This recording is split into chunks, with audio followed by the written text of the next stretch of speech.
By 1800, the most advanced industrial site on Earth was not in the coalfields of the north, nor beside some great inland river. It sat on a low, waterlogged island off the south coast of England, lately salt marsh grazed by a few hundred farmers scratching a living from the mud. It had no coal, no iron, and no river to carry its goods inland. By every rule that built the modern world, it should have stayed a fishing village. Instead, it had become the beating heart of the most powerful navy on Earth. This is the story of Portsmouth, the only island city in Britain, and perhaps the most improbable great city the country has ever produced, because Portsmouth did not rise on the strength of anything it owned. There was no seam of coal beneath its streets, no ironstone in its hills, no fast river to turn a mill wheel. The whole of its wealth, its power, its very reason for existing, came from one thing, and that thing was not even on the island. It lay across the water. It was France. For more than 700 years, the single most important fact about this muddy little island was the country you could sail to in a day. And so this is really the story of a place that borrowed its greatness from fear. The fear of invasion built it. The threat across the channel paid for it. And in the strangest twist of all, the very geography that should have doomed Portsmouth to obscurity, the marsh and the water and the awkward isolation, turned out to be the one thing that made it indispensable. To understand how unlikely all of this was, you have to start with the ground itself. Portsmouth sits on Portsea Island, a flat, low shelf of land tucked into the coast of Hampshire, cut off from the mainland by a narrow tidal creek. For most of recorded history, it was a poor sort of place. The Romans looked at this stretch of coast and built their fort a little inland at Portchester, at the sheltered head of the harbour, where the ground was firm and dry. Portsea Island itself they largely left to the tide and the marsh birds. There is a deep irony even in that. Portsmouth exists at all partly because, over the slow centuries, the sea gradually withdrew from Portchester at the head of the harbour, stranding the old Roman anchorage and pushing the natural home of shipping outward, toward the open mouth of the water, toward the island. The very sea that would one day make Portsmouth had first quietly unmade its predecessor. Saxons came, and Danes came, and for century after century the island remained little more than damp grazing, worked by farmers in a scatter of tiny settlements with names like Buckland, Fratton and Copner. The whole population of the area at its medieval height has been estimated at no more than 200 or 300 souls. That is the humble seed from which everything grew. Then, around the year 1180, a man arrived who saw something no one else had. His name was Jean de Gisors, and here is the very first of the ironies that run all the way through this story. The founder of England's great fortress against France was himself, in every meaningful sense, a Frenchman. De Gisors was a Norman lord who held the castle of Gisors in Normandy, and who happened also to own an estate on Portsea Island. He was a merchant, and what he wanted was a safe harbour for his ships, a base for a trade route running back and forth across the channel between England and France. In the southwest corner of the island, he found a small sheltered inlet from the sea called the Camber, and there he laid out a brand new town on a neat medieval grid, a pattern you can still trace in the streets of old Portsmouth today. He granted land to build a chapel dedicated to Thomas Becket, the murdered Archbishop of Canterbury, and that modest chapel would grow over the centuries into Portsmouth Cathedral.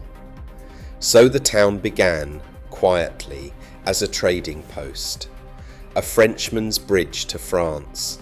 But the thing that would truly make Portsmouth was not what de Gisors could see from his wharf.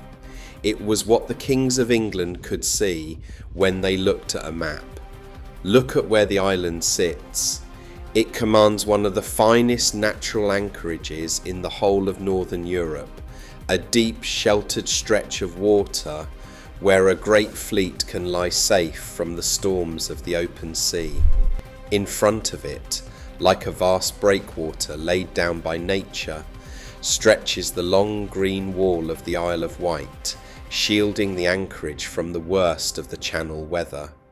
The mouth of the harbour is so narrow that a mere handful of guns can close it against an enemy, and the island sits almost exactly halfway along England's southern shore, perfectly placed to send ships east into the North Sea or west out into the Atlantic, and positioned, above all, to stare straight across the water at the coast of France.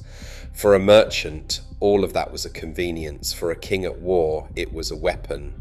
And in 1194, a king at war came to claim it. Richard I, Richard the Lionheart, freshly returned from crusade, and locked in a long and bitter struggle with the French crown, granted Portsmouth its first royal charter, and ordered a dock to be built. His brother, King John, would strengthen it further. From that moment on, the fate of the marshy little island was sealed. It would no longer belong to the farmers and the merchants. It would belong for the next 8 centuries to the wars of England.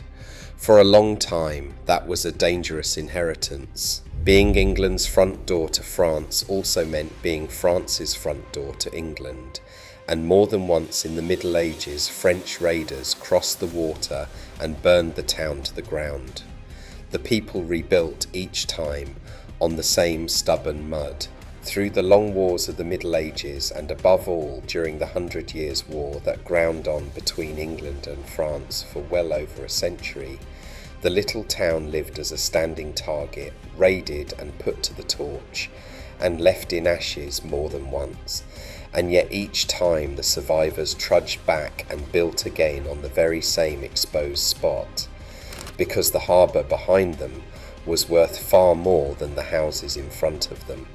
They raised a great round stone tower to guard the mouth of the harbour, a tower that stands there still, and slowly, through fire and rebuilding, the Crown came to understand that this exposed, awkward, half-drowned island was far too valuable to lose. The turning point, the moment Portsmouth stopped being a town with a harbour and became something the world had never seen before, arrived in 1495.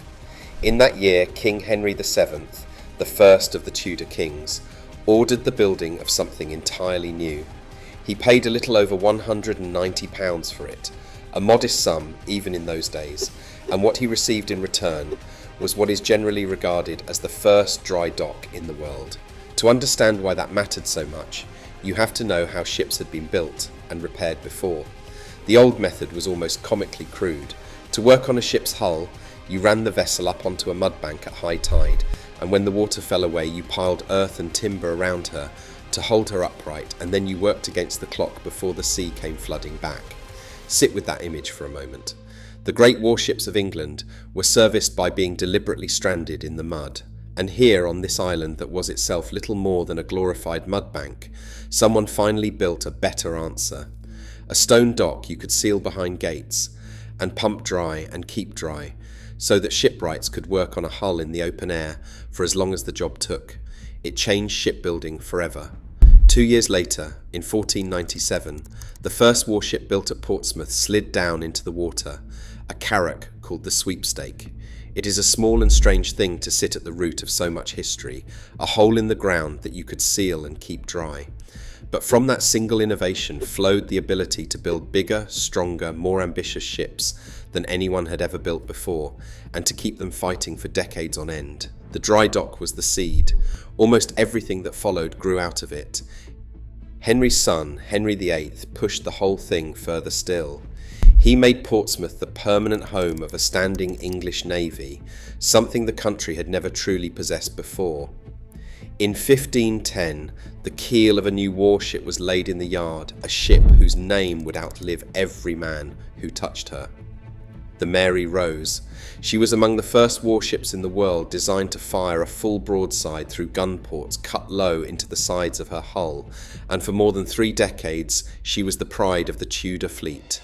And then, in 1545, in the very waters she had been built to defend, came catastrophe. A French fleet had sailed brazenly into the Solent, right up to the doorstep of Portsmouth. And as the Mary Rose swung to bring her guns to bear, she suddenly heeled hard over, took the sea in through those same open gun ports, and sank within minutes, dragging most of her crew down with her.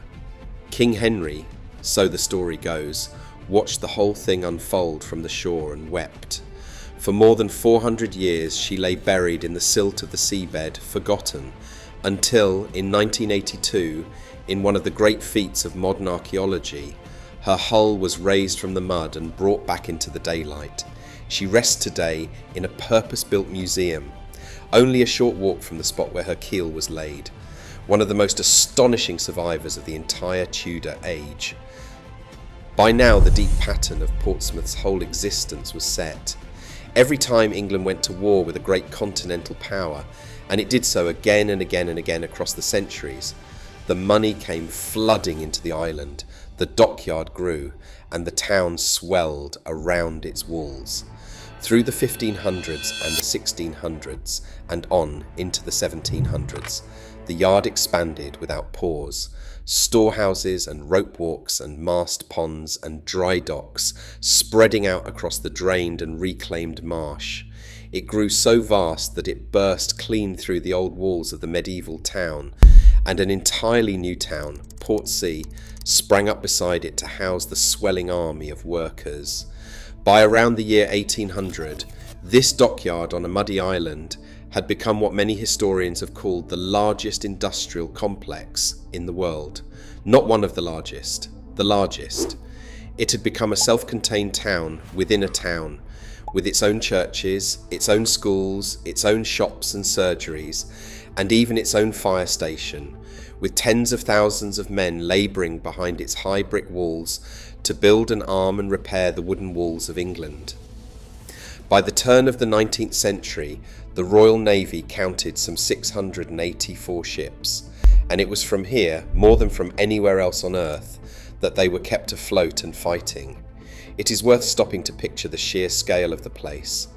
Behind those high walls ran rope walks a quarter of a mile long, where men paced slowly backwards all day, spinning by hand the enormous cables that held up the masts. There were saw pits and smithies and timber ponds where whole forests of oak lay soaking for years before they were fit to become a ship. There were mast houses and sail lofts and storehouses stacked to their rafters. The whole vast machine of it existed to build and sustain what the age proudly called the wooden walls of England, the fighting ships that were, for a country with only a small army, very nearly the only thing standing between the island and its enemies. And it was here, on this unlikely island, that the modern industrial world was quietly invented. Every sailing warship in existence ran on pulley blocks, the humble wooden pulleys that let a crew haul on the many miles of rope that worked the sails and swung the guns. A single great ship of the line, a vessel like Nelson's Victory, needed well over 1,000 of them, and the Navy as a whole wore out around 100,000 of them every single year. They were made the old way, one at a time, by hand, by skilled craftsmen, and the supply was slow and expensive, and never quite enough. So at the turn of the century, 3 men set out to solve the problem in a way that no one, anywhere, had ever tried. A far-sighted naval official named Samuel Bentham supplied the vision. A brilliant French engineer named Marc Brunel, an exile from the revolution in his own country, designed the machines, and a mechanical genius named Henry Maudslay built them in metal. What those 3 men created inside the Portsmouth dockyard, in a long, low building known as the Block Mills, was the first true mass production line on the face of the earth. Row upon row of all-metal machines driven by steam engines, each one performing a single small step in the making of a pulley block, with the work flowing steadily down the line from one machine to the next in a smooth and unbroken sequence. It was the direct ancestor of every assembly line that has ever come since, and it appeared more than 100 years before Henry Ford ever bolted his name to the idea. The results were staggering. 10 unskilled men working the machines could match the output of 100 skilled craftsmen. By around 1808, the mills were turning out 130,000 finished pulley blocks a year, enough to supply the entire Royal Navy on their own. Sightseers came from far and wide simply to stand and marvel at the machines. Even Nelson himself came down to see them at work. Pause on the irony of that for just a moment. The birthplace of industrial mass production, the workshop that lit the fuse of the modern age, was a marsh island with no coal beneath it and no iron in its ground. And the machines at the very heart of it had been designed by a Frenchman in order to arm the fleet that was, at that exact moment, fighting for England's survival against France. 2 years earlier, in 1806, in a house on Britain Street in Portsmouth, that same French engineer's wife had given birth to a son who would grow up to become the most celebrated engineer in all of British history, Isambard Kingdom Brunel. Even the giants of the coming age were, quite literally, being made on this island. Which brings us to the most famous departure in the whole of the city's history. In the autumn of 1805, England stood in genuine terror of invasion. Napoleon had massed a great army on the far shore of the Channel, and only the Royal Navy stood between him and the beaches of Kent. On the 14th of September, Admiral Horatio Nelson came down to Portsmouth to rejoin his flagship for the last time. He ate what would be his final meal on English soil at the George Hotel in the heart of the old town, and then he walked down toward the water. So enormous was the crowd that had gathered to catch a glimpse of him that rather than force his way through the press at the main sally port, he was rowed out to the Victory from a quieter stretch of beach. People knelt in the road as he passed. Many were openly weeping. He would never set foot on English soil again. Something about that quiet departure has stayed lodged in the national memory ever since. The small one-armed figure walking down to the water through a weeping crowd, carrying the whole fate of his country out to sea with him. 5 weeks later, off Cape Trafalgar, he won the greatest naval victory in his country's history and was shot dead in the very moment of winning it. The long fear of invasion died along with the French fleet that day, and it was from Portsmouth, from this island, that the man who ended it had sailed. But the strangest chapter in Portsmouth's long argument with the sea was still more than a century away. The water it had spent 700 years defending against was, one day, going to ask something of this island that not one of the men who dug those first docks could ever have imagined. Hold on to that thought, because in time we are coming to it. For now, though, Portsmouth rode the very crest of empire. As the 19th century wore on, the island steadily filled up. A whole new seaside suburb called Southsea rose along the shore, beginning as plain terraces for the skilled men of the dockyard, growing into elegant stucco villas for naval officers and the comfortable middle classes, and blossoming at last into a genteel holiday resort, all long promenades and bathing machines and bracing sea air. There is a quiet duality in that. On one side of the island, a machine for waging war. On the other, families in their Sunday best, taking the sea breeze. The dockyard itself kept ruthless pace with the age, moving from sail to steam and from oak timber to riveted iron. Queen Victoria came in person to open the modernised shipbuilding yard. And in 1860, Portsmouth helped to launch a ship that made every other warship in the world obsolete almost overnight, HMS Warrior, the first great iron-hulled, armour-plated warship afloat, a long black leviathan of iron that rendered the proud wooden fleets of every rival navy suddenly hopelessly out of date. The old dread of France, meanwhile, never entirely went away. In the 1860s, gripped once more by the fear of a French invasion that felt frighteningly real at the time, the government ringed Portsmouth with an enormous chain of forts, marching along the chalk hill behind the city and standing far out in the sea itself, rising from the water like great round stone islands. They cost a staggering fortune.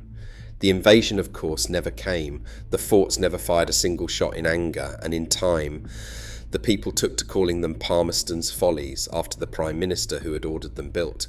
And yet those follies tell you almost everything about what this city was for. An entire landscape reshaped at ruinous expense against an enemy who in the end simply never arrived. The island had also, by now, become a gateway to the whole wide world.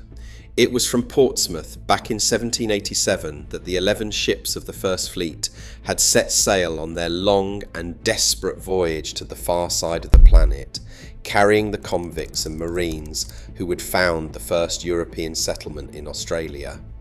And it was down at the Point, the ancient huddle of crooked alleys hard by the harbour mouth, that the other, darker side of a great naval port lived and breathed. The sailors called it Spice Island, and it was a dense warren of taverns and lodging houses and worse, notorious the length and breadth of the fleet, a place where a man home from months at sea could lose his wages and his wits in a single riotous night, and where the press gangs prowled the shadows to drag the unwilling back out to the ships. By the dawn of the 20th century, Portsmouth was known across the world by a simple title: the greatest naval port on earth. The town that had begun with 300 farmers grubbing in the marsh was now a dense, teeming, crowded city of hundreds of thousands of people. And in 1926, after a long campaign by its proud borough council, it was at last granted the formal dignity of a city in its own right. In 1906, its dockyard had launched HMS Dreadnought, a battleship so radically advanced that it gave its very name to an entire new class of warship, and rendered every battleship then afloat instantly obsolete, and the yard had built her in little more than a year. Through the First World War, that same dockyard employed some 25,000 people, and across the years of that war, more than 1,600 warships were hauled up onto its slipways, or floated into its dry docks for repair, an almost ceaseless traffic of steel passing through the island. But there was always a shadow hiding inside all of this power, and it was the oldest shadow of them all. The very things that made Portsmouth priceless, its dockyard, its fleet, its commanding position facing the continent, were the same things that painted an enormous target upon it. What made the island worth building made it, in the end, worth destroying. And in the Second World War, this time from the open sky, the enemy came to do precisely that. The bombing of Portsmouth was long, and it was merciless. Across 4 terrible years, the city endured somewhere in the region of 67 separate air raids. The very worst of them, on a bitter January night in 1941, left whole districts of the city as smoking ruins, gutted the Grand Guildhall at its centre, and turned street upon street of packed terraced housing into rubble and ash. The George Hotel, the very place where Nelson had eaten his last meal in England before Trafalgar, was destroyed in the flames. By the time the war finally ended, around 930 people had been killed in Portsmouth, thousands more had been injured, and roughly a fifth of every house in the city had been damaged or blown away entirely. The long price of being England's shield had come due at last, and it came due in fire, and yet, out of that very ruin came the single moment that the whole 800-year story had all along, without ever knowing it, been building toward.